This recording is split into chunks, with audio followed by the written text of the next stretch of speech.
Address at the Rameswaram temple on real worship. A visit was subsequently paid to the Rameswaram temple, where the Swami was asked to address a few words to the people who had assembled there. This he hid in the following terms: It is in love that religion exists, and not in ceremony, in the pure and sincere love in the heart. Unless a man is pure in the body and mind, his coming into a temple and worshipping Shiva is useless. The prayers of those that are pure in mind and body will be answered by Shiva, and those that are impure and yet try to teach religion to others will fail in the end.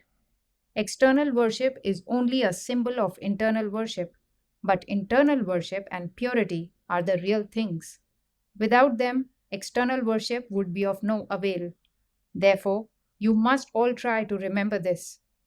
People have become so degraded in this Kali Yuga that they think they can do anything, and then they can go to a holy place and their sins will be forgiven. If a man goes with an impure mind into a temple, he adds to the sins that he had already, and goes home a worse man than when he left it. Tirtha, place of pilgrimage, is a place which is full of holy things and holy men. But if holy people live in a certain place, and if there is no temple there, even that is a Tirtha. If unholy people live in a place where there may be 100 temples, the Tirtha has vanished from that place. And it is most difficult to live in a Tirtha, for if sin is committed in an ordinary place, it can easily be removed. But sin committed in a Tirtha cannot be removed.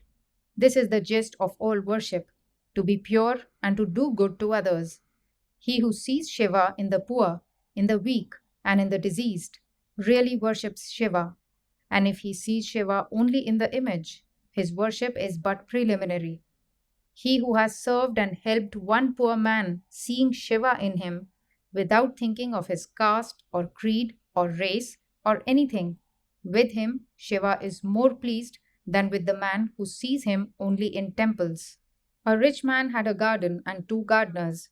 One of these gardeners was very lazy and did not work.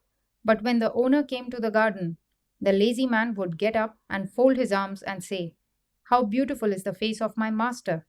and dance before him. The other gardener would not talk much, but would work hard and produce all sorts of fruits and vegetables which he would carry on his head to his master, who lived a long way off. Of these 2 gardeners, which would be the more beloved of his master? Shiva is that master, and this world is his garden. And there are 2 sorts of gardeners here: the one who is lazy, hypocritical, and does nothing, only talking about Shiva's beautiful eyes and nose and other features, and the other who is taking care of Shiva's children, all those that are poor and weak, all animals, and all his creation. Which of these would be the more beloved of Shiva? Certainly he that serves his children. He who wants to serve the father must serve the children first. He who wants to serve Shiva must serve his children, must serve all creatures in this world first. It is said in the Shastra that those who serve the servants of God are his greatest servants. So you will bear this in mind. Let me tell you again that you must be pure and help anyone who comes to you, as much as lies in your power. And this is good karma. By the power of this, the heart becomes pure, Chitta Shuddhi, and then Shiva, who is residing in every one, will become manifest.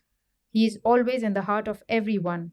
If there is dirt and dust on a mirror, we cannot see our image. So ignorance and wickedness are the dirt and dust that are on the mirror of our hearts. Selfishness is the chief sin, thinking of ourselves first. He who thinks, "I will eat first, I will have more money than others, and I will possess everything." He who thinks, "I will get to the heaven before others, I will get mukti before others," is the selfish man. The unselfish man says, "I will be last. I do not care to go to heaven. I will even go to hell if by doing so I can help my brothers." This unselfishness is the test of religion.